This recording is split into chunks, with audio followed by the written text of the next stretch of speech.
Good afternoon, students. So, in the previous class, we saw just the introduction of your history chapter 1, that is the birth of modern India, when, where, and how. And we have also discussed, this especially with related to the Britishers, as we all know that we were under them for almost 200 years. But the question is, how did they come and establish their control over us? From where did it began initially, and did they not face any challenges, any rivalry? Was it just so easy for them? We saw that all those things were discussed in the first paragraph. Today let us continue what happened next after that. Once they settled up, or they established their control, they started dominating us. What happened after that? Well, the period of 5 decades between 1707 CE and 1750s. I hope you know what you mean by decades. A decade is called a period of 10 year, 1 decade. Okay, if I say 2 decade, that means 20 years. If I say 5 decades, which means 50 years. So while the period of 5 decades between 1707 CE and 1757 CE marks the formative years of British rule in India, underline that. So that means this 5 decades basically, tells us about the main formative, the way the British ruled in India. It also saw the decline and disintegration of the Mughal Empire, characterized by the emergence of regional powers such as Bengal, Hyderabad, Awadh, and the Marathas. Okay, so basically, this 50 years is a very crucial stage when we talk about the modern India, the present India that we have today, because these are the main years of the British, the British being getting established in our country. Plus, it also it was during these years when the Mughal Emperor was disintegrated, and it was being it was being, you can say, it saw its decline. It was going down, it was breaking it away. Okay, disintegrated means coming together, getting joined. Okay, integration, link, disintegrated, breaking up. So it was during this period when the Mughal Empire saw its decline and it started disintegration. Plus, it was during this period when the regional powers, okay, were being, you can say, setting up. They were just emerging. The regional, the local area, region-wise, area-wise, like such as Bengal, Awadh, Hyderabad, and Marathas. Now, apart from trade, apart from business, the main purpose for which the Britishers came.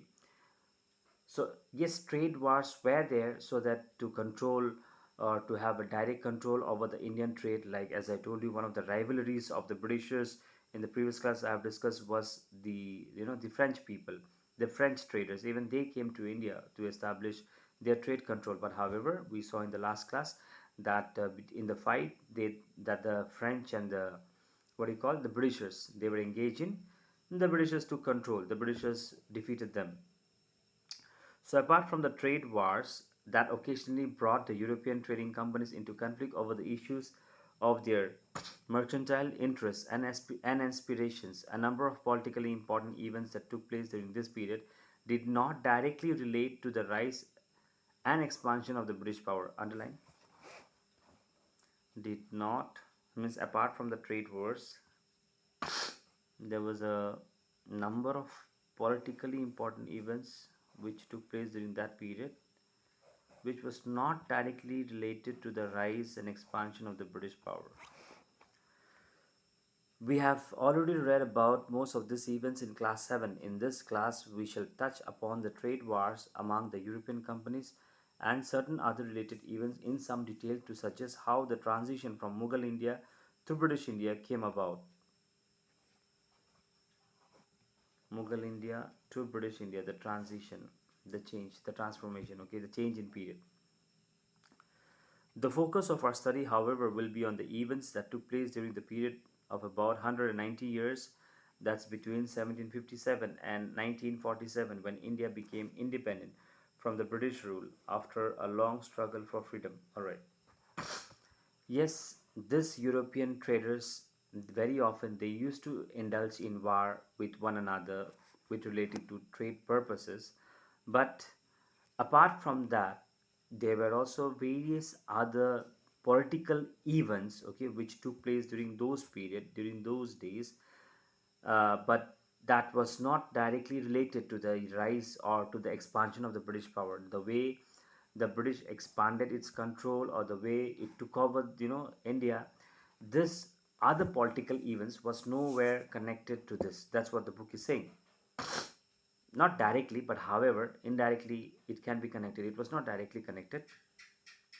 Now here in this chapter we will basically discuss about the transition, okay, the change in period, the change in phase from being a Mughal India to British India, and also about all those events which took place from 1757 until the year we got independence. About those we will be discussing here as well. Let us start with a discussion on the factors rooted in European history itself that accounted for the transformation of British from a group of traders into the architect of India's destiny before the country attained independence. We shall also discuss why the period of British rule in India is called the colonial period of Indian history. All right. So this, what do you call, the Britishers, okay, those who came to India for trade purpose, how did, from being a trader, they turn to be a kind of a ruler? Hmm? The main reason why did they come to India was for trade, for business purpose. But they came with one intention and they ended up with another intention. How is that? What happened? That we will see. Firstly, secondly, British rule is also called colonial rule, okay, or the term, this what you call British government, is also called colonialism. Now the question is, why British rule is called colonial rule or colonial period? That the answer to the why we will find out here. Fine. So two answers we will see. First of all, that what happened, what made the Britishers to transform themselves from being a trader to a ruler. Secondly, why British rule is called colonial rule.